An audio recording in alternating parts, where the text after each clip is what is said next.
bakers, welcome back to my channel. Today I'm going to show you how to make my really easy vegan vanilla cupcakes, and stick around for my bonus buttercream tutorial as well. Make sure you check out the fully printable recipe, which is now available on my website too. Now, first of all, I'm going to show you how I weigh everything out for my recipes. And I always weigh everything because I like to ensure that all of my recipes will work out the same every time that I make them. So I'm starting off with my self-raising flour. To that, I'm adding my sugar. And for my flour, sugar and butter, I'm actually using the same quantity, which is 125 grams for each of those items. To that, I'm adding 110 grams of applesauce, which is my egg replacement for these cupcakes. And now I'm adding some baking powder, a teaspoon of that, just to help with that rise a little bit, because we're not using eggs, which actually help with the rise of our cupcakes. Next, I'm adding some flavoring, and I'm using my favorite vanilla bean paste. If you've watched any of my other videos, you'll know that I quite often use that, as it is my absolute favorite flavor. Now next, let's talk about butter. So as this is a vegan recipe, I'm using a plant-based butter. It's a block butter, as you see here as well, and it's actually still fairly cold. Now I find that my cupcakes work better when my butter isn't at room temperature. So it's still got that slight chill to it. I guess it's probably been sat on my counter for about 30 minutes, but it's still fairly firm as it is cold here at the moment. So I'm just weighing out my 125 grams of that. I'm cutting it into cubes, and then I'm going to add it to the rest of our ingredients. You'll also notice that I am doing an all-in-one method here, and as cupcakes are delicate, we want to make sure we're not putting too much air into them. And through experimenting, I found that actually when you do split everything up and cream your butter first with your sugar and then add your other ingredients, there is a tendency for the cupcakes to just get too much air in them, and then they will actually collapse when they're baking. So this is also why I'm using my hand mixer, because it comes together very quickly. I've only slightly sped this up today, so you can get a really good gauge of how quick the process is. They literally take a couple of minutes to mix the batter together, and then you've got that really nice, rich and smooth batter, which we can now put into our cupcake cases. So this recipe makes anywhere between 10 and 12 cupcakes. It really depends how much you put into each of those cupcake liners. And here I'm using my ice cream scoop, again another tool that I really like to use in my recipes. This ensures that all my cupcakes will come out equally as well. It gives me the same size without having to weigh them, which is perfect. The less steps that I can do, the easier it is. So here you can see I've ended up with, well, 11 good ones. Let's see if maybe we can get one last one with the rest of the batter. It doesn't matter if it's going to be a little bit short. We can actually say that's our taste tester anyway. So that is all of our batter done. They look great. Give them a tap on the counter. Then we're going to bake them in the oven for about 17 minutes at 350 degrees Fahrenheit. And this is what they look like. A really beautiful golden color. You can see that one that didn't have quite enough batter is a little bit smaller, but I'm sure my kids will eat that one straight away, as these taste so good when they're straight out of the oven. Next, we're going to go ahead and frost them. And for that, we're going to make our vanilla buttercream icing, which again is vegan as well. I've started off with my plant-based butter, and I'm using 100 grams of that.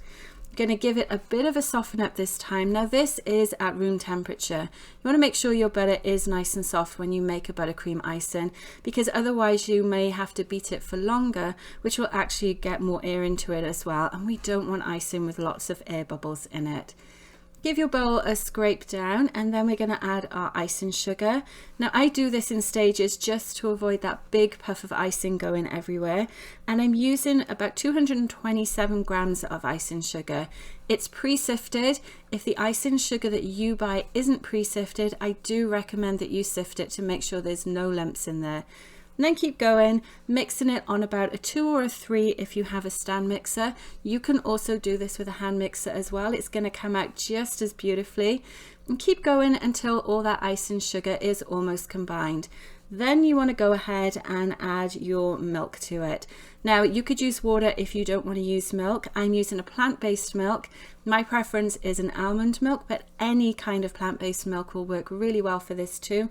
And I also did pop a pinch of salt in there as well, just to cut down on the sweetness because there is so much icing sugar in it. Next, you want to scrape down your bowl one last time and have a look at it. This is a really nice color as well. It's not that really yellowy color that you sometimes get with regular butter, just because the plant-based butter is a slightly different color to normal butter, and we whipped it really nicely too, so it's got that lovely pale color to it. Beautifully smooth as well, which is exactly what we want for icing our cupcakes.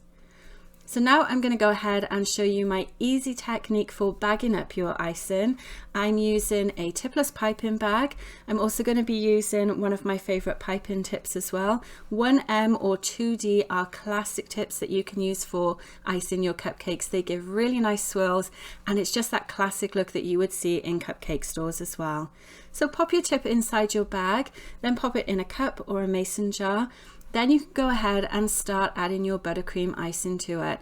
Now this is a mess-free method. It means that you've got your hands free so that you can load up that icing bag without getting it all over you. And I tend to fill my bag no more than 3/4, just because I don't want to overfill it and put too much pressure on my shoulder when I'm piping. If you do have any issues with your shoulders, bear that in mind, and it's better to underfill your bag rather than overfill it, just so that you're not having to squeeze so hard all the time. Now this is the fun bit as well. You can see we've got a bit of a gap between our icing and the tip. So what we're actually going to do is smush it down the bag a little bit, and then we're going to helicopter it.